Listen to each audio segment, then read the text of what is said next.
Hello everyone, welcome to exam bonus. आज हिंदी का second mock test लगाएंगे जिसमें 30 प्रश्न होंगे। सभी को एक्सप्लेन करते हुए चलेंगे। ये मॉक टेस्ट आपके सभी एग्ज़ाम्स, चाहे यूपी पुलिस, यूपी एसआई, लेखपाल, बीडीओ, यूपी ट्रिपल एससी या कोई भी एग्ज़ाम जिसमें हिंदी आती है, सभी के लिए इम्पोर्टेंट है। इस चैनल पर आपको topic wise current affair, static GK, topic wise GK, साथ ही आपको हर सब्जेक्ट के मॉक टेस्ट प्रोवाइड किए जाते हैं। जिसमें करंट अफेयर की मॉक टेस्ट सीरीज़ कल से स्टार्ट हो रही है, ज़रूर देखिएगा। जिसमें लास्ट के 6 मंथ के इंपॉर्टेंट क्वेश्चंस को इंक्लूड किया जाएगा। और जीके जीएस का मॉक टेस्ट 2 दिन बाद स्टार्ट किए जाएंगे। बाकी के सब्जेक्ट के मॉक टेस्ट भी जल्दी ही स्टार्ट किए जाएंगे, तो इन सभी मॉक टेस्ट को ज़रूर दीजिएगा। इन मॉक टेस्ट को देने के लिए नीचे दिए गए सब्सक्राइब बटन पर क्लिक करके चैनल को सब्सक्राइब कर लें और बेल आइकन पर भी क्लिक कर दें, जिससे आने वाले वीडियोज़ की नोटिफिकेशन आप तक पहुंच सकें और इन सभी मॉक टेस्ट को आप लाभ उठा सकें। साथ ही इस वीडियो को शेयर भी कर दीजिएगा। चलिए टेस्ट स्टार्ट करते हैं। पहला प्रश्न है, पश्चिमी हिंदी की सर्वाधिक प्रमुख बोली इनमें से कौन सी है? बात करें पश्चिमी हिंदी की, पश्चिमी हिंदी हिंदी भाषा की एक उपभाषा है।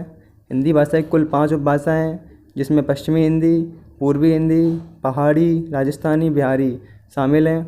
बात करें पश्चिमी हिंदी की, तो पश्चिमी हिंदी के अंतर्गत 5 बोलियाँ बोली जाती हैं, जिसमें कन्नौजी, बुंदेली, खड़ी बोली, ब्रजभाषा और हरियाणवी शामिल हैं। अब आपका प्रश्न है, पश्चिमी हिंदी की सर्वाधिक प्रमुख बोली इनमें से कौन सी है? तो पश्चिमी हिंदी की सर्वाधिक प्रमुख बोली है खड़ी बोली, क्योंकि खड़ी बोली का यूज़ सबसे ज़्यादा काव्य रचनाओं करने में किया गया है। बात करें खड़ी बोली की, तो खड़ी बोली मेरठ, मुरादाबाद, मुजफ्फरपुर, बिजनौर, बागपत इन क्षेत्रों के आसपास बोली जाती है। खड़ी बोली से एक प्रश्न बनता है, खड़ी बोली में लिखा गया प्रथम महाकाव्य कौन सा है? तो वह है प्रिय प्रवास। प्रिय प्रवास खड़ी बोली में लिखा गया प्रथम महाकाव्य है और इसके रचयिता हैं अयोध्या सिंह उपाध्याय हरिऔध जी। अगला प्रश्न है, भाषाई आधार पर सर्वप्रथम किस राज्य का गठन हुआ है? बात करें भाषाई आधार पर राज्य का गठन हुआ है, तो ये हुआ है आंध्र प्रदेश का 1 अक्टूबर 1953 को।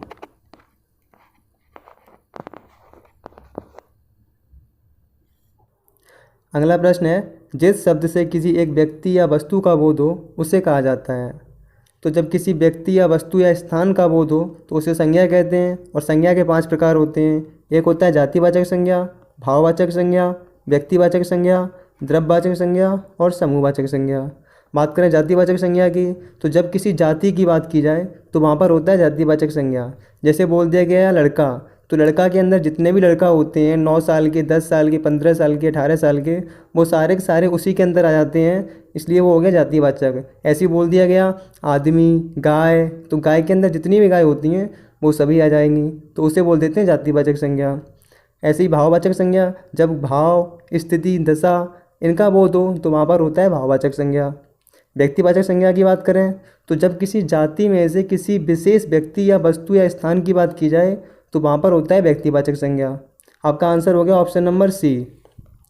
जैसे मैंने बोल दिया राम एक अच्छा लड़का है, तो यहाँ पर राम जो हो गया व्यक्तिवाचक संज्ञा हो गया, क्योंकि राम अकेले की बात की जा रही है। उन सभी बालक में से, उन सभी लड़कों में से सिर्फ राम की बात की जा रही है, तो राम यहाँ पर व्यक्तिवाचक संज्ञा हो गया और सिर्फ अकेले की बात की जा रही है। तो आपका आंसर होगा ऑप्शन नंबर सी, व्यक्तिवाचक संज्ञा। द्रव्यवाचक संज्ञा, जब द्रव्य पदार्थ की बात की जाए तो वहाँ पर होता है द्रव्यवाचक संज्ञा। जैसे दूध, दही, घी, मट्ठा, ये सब चीज़ होती हैं द्रव्यवाचक संज्ञा। और समूहवाचक संज्ञा की बात करें, तो जब समूह का बोध हो, जैसे सेना, सभा, भीड़, तो ये सब के सब होते हैं समूहवाचक संज्ञा। अगला प्रश्न है, दूध में कौन सी संज्ञा है? तो दूध क्या है? दूध एक द्रव्य है, पदार्थ है, तो इसका आंसर होगा ऑप्शन नंबर ए, द्रव्यवाचक संज्ञा। दूध एक द्रव्यवाचक संज्ञा है। जो शब्द विशेषण की विशेषता बताता है उसे कहते हैं। तो विशेषण वे शब्द होते हैं जो संज्ञा और सर्वनाम की विशेषता बताते हैं, लेकिन जो विशेषण की विशेषता बताते हैं उन्हें क्या कहते हैं? तो उन्हें कहते हैं प्रविशेषण। विशेषण की विशेषता बताने वाले शब्दों को प्रविशेषण कहते हैं। जैसे बोल दिया गया विकास एक बहुत अच्छा लड़का है, तो इसमें जो अच्छा है वो विकास की विशेषता है कि विकास एक अच्छा लड़का है, लेकिन अच्छा के आगे जो बहुत लगा हुआ शब्द है वो है कि विशेषण की विशेषता कि अच्छा तो है लेकिन बहुत अच्छा है, तो इसे बोलते हैं प्रविशेषण। जो बहुत हुआ वो प्रविशेषण हो गया। अगला प्रश्न है, पुल्लिंग शब्द चुनिए। तो ऐसे प्रश्नों को करने के लिए आपको इन सभी से एक वाक्य बनाना होगा। एक वाक्य बनाएंगे आप तो इसे आसानी से कर सकेंगे। जैसे उसने याचना की, तो यहाँ पर जो की शब्द आ रहा है ये क्या, ये स्त्रीलिंग का बोध करा रहा है, तो यहाँ पे जो याचना होगा वो क्या होगा, स्त्रीलिंग होगा। ऐसे ही सेना की बात करें तो सेना क्या होगा, सेना बुलाई गई, सेना तैनात की गई, यानी कि ये भी स्त्रीलिंग का बोध करा है, तो ये भी स्त्रीलिंग हो गया। संस्था, यह कौन सी संस्था है, सी शब्द स्त्रीलिंग है, तो यहाँ पर ये स्त्रीलिंग हो गया। उसने प्रवेश किया, ये पुल्लिंग हो रहा है, क्योंकि उसने प्रवेश किया पुल्लिंग होता है, इसलिए यहाँ पर आंसर होगा ऑप्शन नंबर डी, प्रवेश। प्रवेश शब्द पुल्लिंग शब्द है। अगला प्रश्न है, कृत प्रत्यय का प्रयोग कीजिए। प्रत्यय वे शब्द होते हैं जो किसी शब्द के अंत में लगकर उसके अर्थ को बदल देते हैं। हिंदी में प्रत्यय दो प्रकार के होते हैं, एक होता है कृत प्रत्यय, दूसरा होता है तद्धित प्रत्यय। कृत प्रत्यय वे प्रत्यय होते हैं जो धातु या क्रिया के अंत में लग करके संज्ञा या विशेषण शब्दों का निर्माण करते हैं, उन्हें कृत प्रत्यय कहते हैं। और जो तद्धित प्रत्यय होते हैं वो होते हैं संज्ञा, सर्वनाम और विशेषण के अंत में लग करके नए शब्द का निर्माण करते हैं, उसे तद्धित प्रत्यय कहते हैं। तो यहाँ पर प्रश्न है, कृत प्रत्यय का प्रयोग किया जाता है, तो अभी बताया था आपको, कृत प्रत्यय वे प्रत्यय होते हैं जो क्रिया के अंत में लग करके संज्ञा और विशेषण शब्दों का निर्माण करते हैं। तो इसका आंसर होगा ऑप्शन नंबर ए, क्रिया के अंत में लगते हैं, क्रिया के साथ इनका प्रयोग किया जाता है। अगला प्रश्न है, निम्नलिखित किस शब्द में स्त्री प्रत्यय इन का प्रयोग नहीं हुआ है। तो जो इन प्रत्यय है वो क्या है, स्त्रीलिंग है, तो इसका प्रयोग किस में नहीं हुआ है। बात करें देवरानी की, अगर देवरानी को तोड़ेंगे तो देवर प्लस आनी आएगा, तो देवरानी, देवर प्लस आनी, यहाँ पे आनी प्रत्यय का हुआ है, यहाँ पे इन प्रत्यय का नहीं हुआ है, तो आपका आंसर होगा ऑप्शन नंबर ए, धोबी प्लस इन, धोबिन, इसमें हुआ है। बाग प्लस इन, बागिन, इसमें भी हुआ है। तेली प्लस इन, तेलिन, इसमें भी हुआ है। तो इनका प्रयोग किस में नहीं हुआ है, देवरानी में, इसमें हुआ है आनी शब्द का प्रयोग। अगला प्रश्न है, संप्रदान कारक का विभक्ति चिन्ह है। तो आपको पता होगा कारक, तो कारक के लिए कर्ता ने कर्म को कर्ण से संप्रदान के लिए, यहाँ पे संप्रदान कारक का जो विभक्ति चिन्ह होता है वो होता है के लिए। और ने की बात करें तो ये कर्ता कारक होता है। शे की बात करें तो से दो होते हैं, एक तो होता है करण कारक, जब इसका से का प्रयोग किसी साधन के रूप में किया जाए, और दूसरा होता है अपादान कारक, जब शे का प्रयोग किसी चीज़ से अलग होने के लिए किया जाए तो वहाँ पर होता है अपादान कारक। बात करें मैं की, तो ये अधिकरण कारक होता है, मैं या पर। अगला प्रश्न है, आप किस प्रकार का सर्वनाम है। तो आप जो सर्वनाम है वो दो होता है, वो तो एक या तो पुरुषवाचक सर्वनाम होगा या निजवाचक होगा। पुरुषवाचक सर्वनाम तब होता है जब आपका प्रयोग किसी अदर पर्सन के लिए किया जाए, और निजवाचक सर्वनाम तब होता है जब आपका प्रयोग स्वयं के लिए किया जाए।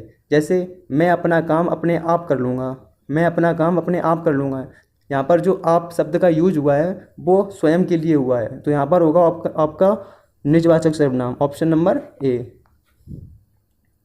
अगला प्रश्न है, वह घर पहुँच गया, वाक्य में किस प्रकार की क्रिया का प्रयोग हुआ है।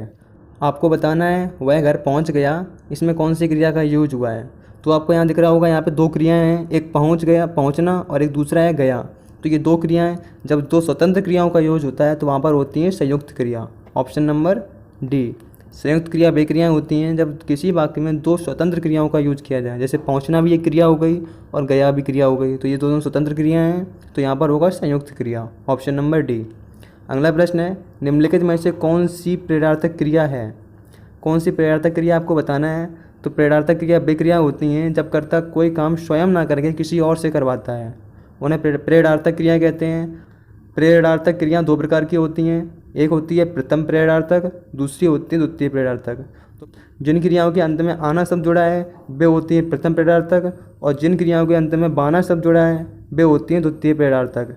तो यहाँ पर देखो लिखवाना, यहाँ पर बाना जुड़ा हुआ है तो ये द्वितीय प्रेरणार्थक है। चलना, ये तो सिर्फ ये मूल क्रिया है, यहाँ पे कोई ना आना लगा है ना बाना लगा, तो ये कोई प्रेरणार्थक क्रिया नहीं है, ये मूल क्रिया है। गरमाना, ये भी क्या है, गरमाना, ये भी मूल क्रिया, क्योंकि गरम तो कोई क्रिया ही नहीं है ना, तो गरम तो संज्ञा है, उसके साथ जोड़ दिया आना सब, तो ये बन गया गरमाना, ये क्रिया बन गई जाके, तो ये भी मूल क्रिया है। यहाँ पर जो आपका आंसर होगा ऑप्शन नंबर ए, लिखवाना। लिखवाना प्रेरणार्थक क्रिया है, और प्रेरणार्थक क्रिया में भी द्वितीय प्रेरणार्थक क्रिया है। अगला प्रश्न है, गाय का बहुवचन है। तो आपको बताना है इन सभी में से गाय का बहुवचन कौन सा है। तो गाय का बहुवचन होता है गायें। क्या होता है, गायें। ऑप्शन नंबर ए और सी दोनों के दोनों सेम है, तो गाय का बहुवचन होता है गायें, तो आपका आंसर होगा ए और सी दोनों। अगला प्रश्न है, पुस्तक पढ़ी जाती है, इस वाक्य में किस वाच्य का प्रयोग हुआ है। बात करें वाच्य की, तो वाच्य 3 प्रकार के होते हैं, कर्तवाच्य, कर्मवाच्य और भाववाच्य। कर्तवाच्य जब कर्ता प्रधान हो या कर्ता के अकॉर्डिंग ही क्रिया यूज हुई हो तो वहाँ पर होता है कर्तवाच्य। और कर्मवाच्य की बात करें तो जब कर्म प्रधान हो, क्रिया कर्म के अकॉर्डिंग ही हुई हो तो वहाँ पर होता है कर्मवाच्य। और जब भाव प्रधान हो, क्रिया भाव के अकॉर्डिंग आ रही हो तो वहाँ पर होता है भाववाच्य। प्रश्न है, पुस्तक पढ़ी जाती है, इस वाक्य में किस वाच्य का प्रयोग हुआ है? तो पुस्तक पढ़ी जाती है, किसके द्वारा पढ़ी जाती है तो बताया नहीं गया, तो यहाँ पर कर्तवाच्य तो होगा नहीं क्योंकि कर्ता यहाँ पर एब्सेंट है, कर्ता यहाँ पर है नहीं। अब पुस्तक पढ़ी जाती है, पढ़ना क्या है? क्रिया है। कैसी क्रिया है? सकर्मक क्रिया। यहाँ पे कर्म की जरूरत पड़ती है, कर्म के द्वारा पढ़ी जाती है।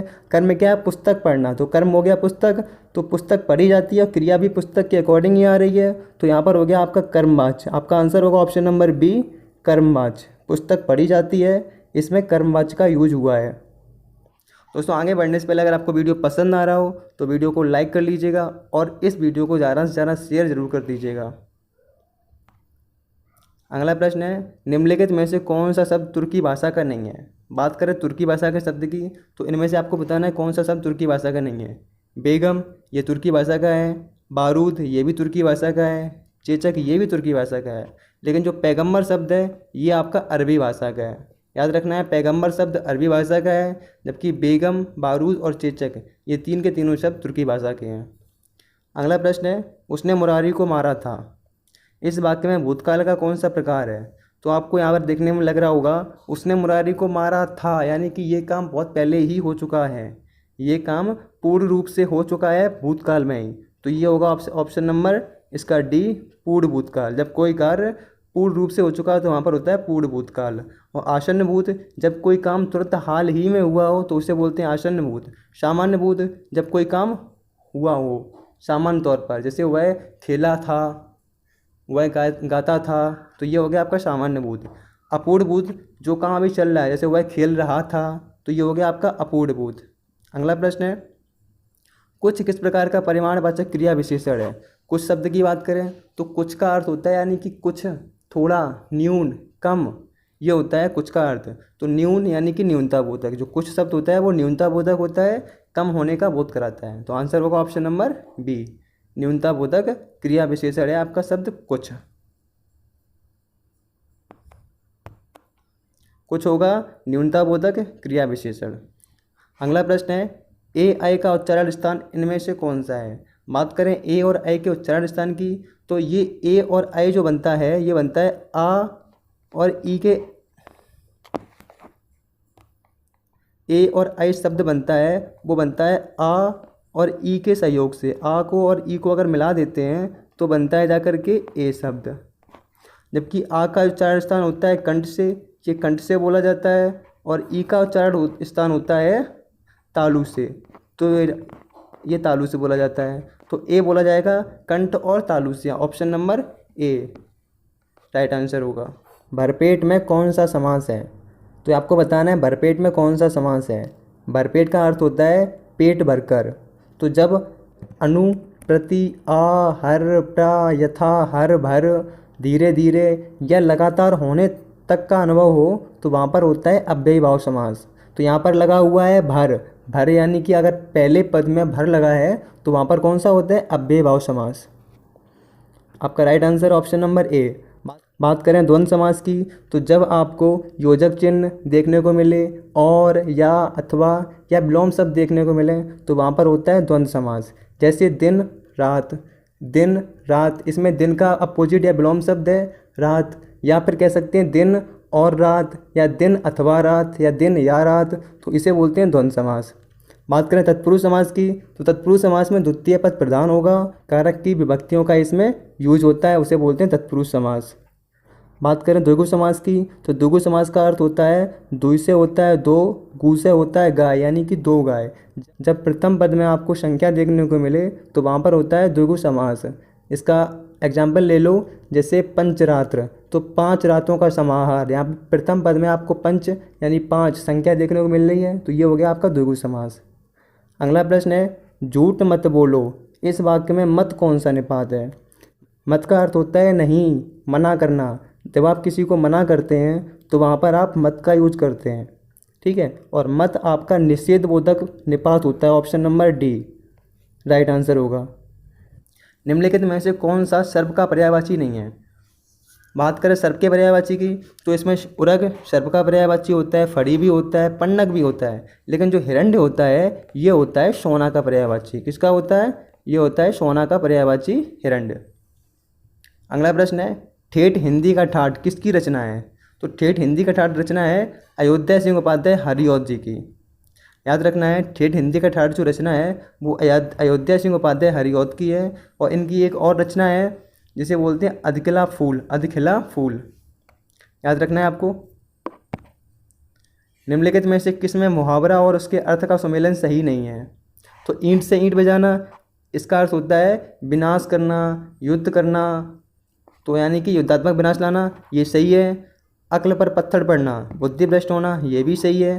कलेजा ठंडा होना, कलेजा ठंडा होने का अर्थ होता है यानी कि संतोष मिलना, शांति मिलना, तो यहाँ पर ऑप्शन नंबर सी आपका ये गलत है। तो आपका आंसर होगा ऑप्शन नंबर सी, क्योंकि यहाँ पर ये आपका मुहावरा का अर्थ सही सुमेलित नहीं है। गांठ में गांठ बांधना, ये भी सही है, खूब याद रखना। अगला प्रश्न है बीभत्स का अस्थायी भाव क्या है?